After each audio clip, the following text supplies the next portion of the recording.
You eat spaghetti with scissors? Yeah. Everyone does these days. What's wrong with that?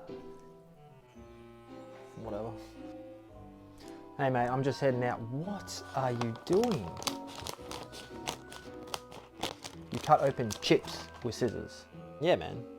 You can never be too careful these days. From what? I don't know. AIDS?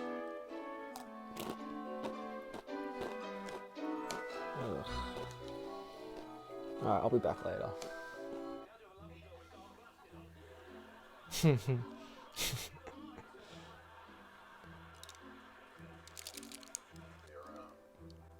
Oh my god, dude, you're obsessed.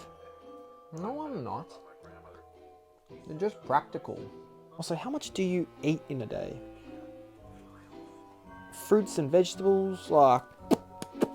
Nah, just shit food? Alright, fair enough. Can I have a piece?